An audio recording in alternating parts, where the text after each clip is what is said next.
we have a formula. So this is created with Sharma and Majahan in 1980. So ineffective or bad management leads to mistakes in strategic plans or its implementation. And of course, that causes deterioration in performance indicators. And if you don't choose the right corrective actions, then of course your business is going to suffer failure. Of course, you do have unanticipated or unforeseeable events which will be a crisis that you need to deal with too. And of course, if you are facing a crisis, then there's various steps that you need to take. Okay? So of course, the first thing you need to do is to create a coping strategy to limit damages before things get any worse. The second thing, of course, is to rethink what's causing the problem. So whether it's an external factor, maybe it's competition, maybe it's somebody who's started putting all sorts of negative articles about your business on the internet. You'll never know that unless you actually research it yourself. So you need to think outside the box.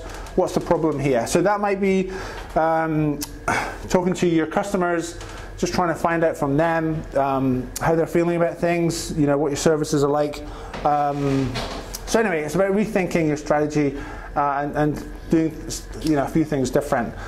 So the third thing then is to initiate plans to prevent relapse. So you've identified the problem, you've taken steps to try and redress things, and then you want to, obviously, maybe it's a cultural thing that you want to try and institute in the business.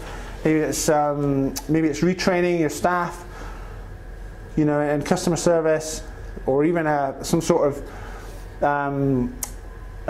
review, asking, getting feedback from your customers. Maybe it's online, maybe it's in paper format, maybe it's just looking at the tips in the restaurant of how happy your customers are. So anyway, you want to initiate the plans to prevent the relapse. Then you obviously want to monitor progress. So you'd be looking at your staff reviews, just really thinking about how engaged they are with what you're trying to achieve with your business. And obviously looking at the bottom end, looking at your break-even point, seeing if it's still if it's still working for you. Your expenses haven't increased. Obviously your income will affect that. So it's just really being investing more time in monitoring progress of the business, and of course the changes that you've implemented too. Because this guy, he decided he was going to get a widescreen TV. He was going to post this up on the windows for his restaurant, but he didn't monitor whether it was actually producing any benefits.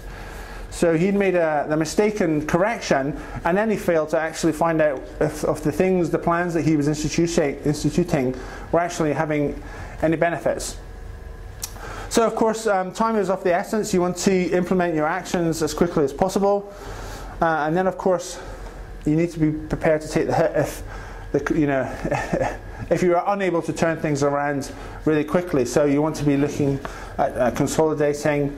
Of course, the last thing anybody wants is for their business to go out of action. So I think the good thing about a Scottish nature is we carry on. We're quite tough individuals. So that's I think I've kind of covered everything actually. Now, of course, if anybody has any questions about the case study or things in general, please feel free to ask.